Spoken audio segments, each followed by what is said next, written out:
बिहार सरकार की भ्रष्टाचार को लेकर जीरो टॉलरेंस की पॉलिसी रही है। बिहार में भ्रष्टाचार पर अंकुश लगाने वाली विभिन्न एजेंसियां लगातार एक्शन मोड में हैं, लेकिन इसके बावजूद घूसखोरी के मामले थमने का नाम नहीं ले रहे हैं और इसका खामियाजा आम लोगों को भुगतना पड़ रहा है। निगरानी विभाग की टीम ने एक सप्ताह में 3 घूसखोरों को घूस की रकम लेते गिरफ्तार किया। 5 सितंबर को ग्रामीण आवास सहायक 12,000 रुपए घूस लेते पकड़े गए, जबकि 6 सितंबर को गया के डुमरिया में आवास सहायक 20,000 रुपए घूस लेते गिरफ्तार हुए। वहीं 7 सितंबर को खिजरसराय सीओ 15,000 रुपए घूस लेते गिरफ्तार हुए। मतलब यह कि पिछले 10 दिनों में बिहार में 3 भ्रष्टाचारी निगरानी के हत्थे चढ़े। वहीं इस मामले को लेकर राजनीति भी शुरू हो गई है। विपक्ष जहां रोज मिल रहे घूसखोरों को लेकर सरकार को घेर रहा है, वहीं सत्ता पक्ष मिल रहे घूसखोरों को सरकार की सफलता बता रहा है। अब नई सरकार बन गई है, उस सरकार में भ्रष्टाचारियों के पौ 12 हो गए हैं। अब भ्रष्टाचारियों के शिरोमणि उस सरकार में लालू यादव खुद बैठे हैं।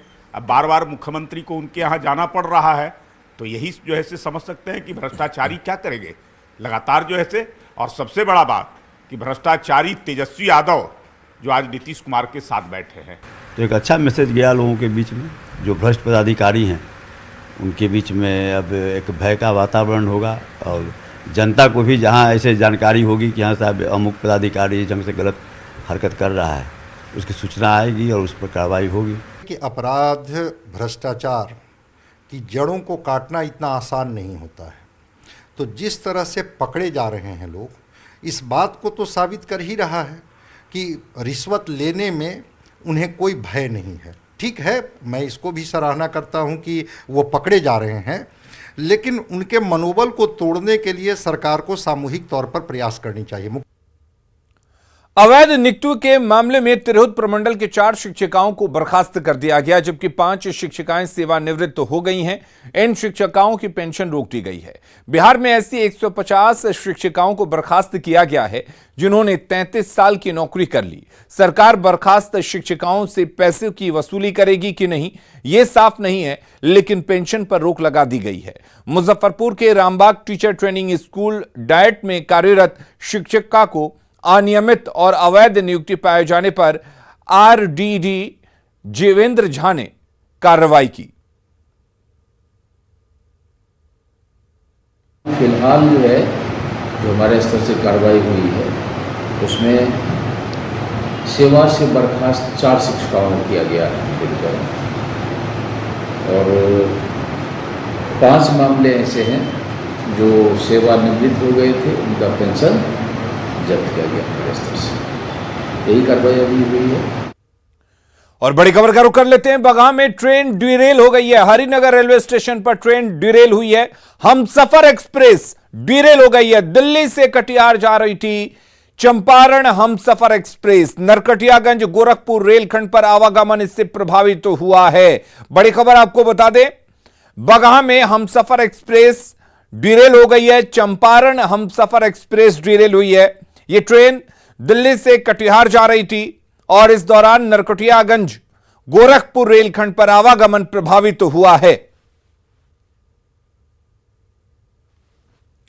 तो बगहा में ट्रेन डिरेल हो गई है। हमसफर एक्सप्रेस ट्रेन डिरेल हुई है। आपको बता दें कि हरिनगर रेलवे स्टेशन की यह घटना है जहां पर हमसफर डिरेल हो गई है। यह ट्रेन कटिहार जा रही थी, दिल्ली से कटिहार तक का सफर पूरा कर रही थी यह ट्रेन और इस दौरान हरिनगर स्टेशन पर ट्रेन डिरेल हो गई है। बगहा में हरिनगर रेलवे स्टेशन पड़ता है। हमारे साथ मुन्ना जुड़े हुए इस खबर पर ज्यादा जानकारी के लिए। मुन्ना, क्या कुछ फिलहाल हालात हैं? जी, जैसे ही हरिनगर रेलवे स्टेशन के समीप पहुंचती है हमसफर एक्सप्रेस, एकाएक पटरी से उतर जाती है, जिसके बाद अफरा तफरी का माहौल है। हालांकि अपडेट है कि नरकटियागंज से तमाम रेलवे के अधिकारी हरिनगर रेलवे स्टेशन पहुंच गए हैं और यातायात को सामान्य करने की प्रक्रिया चल रही है। और सबसे बड़ी चीज है कि एक बड़ा हादसा है, क्योंकि मुख्य रूप मेन रोड है, मेन गोरखपुर और मुजफ्फरपुर रेलखंड के बीच में यह हादसा हरिनगर रेलवे स्टेशन का एक बड़ा हादसा बाल बाल होने से टला है। और फिलहाल अपडेट यही है कि रेलवे के आला अधिकारी वहां पहुंच रहे हैं और आवागमन को सामान्य बनने की तैयारी चल रही है। जी मुन्ना, क्या सभी यात्री सुरक्षित हैं?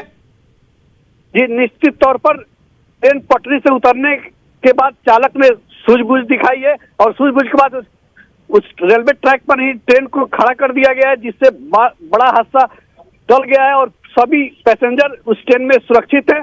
और उस अभी जो आवागमन बंद है उसको सुचारू रूप से करने के लिए रेलवे के आला अधिकारी भी वहां पहुंच रहे हैं और आवागमन को समान करने की तैयारी चल रही है। जी चलिए, बहुत शुक्रिया।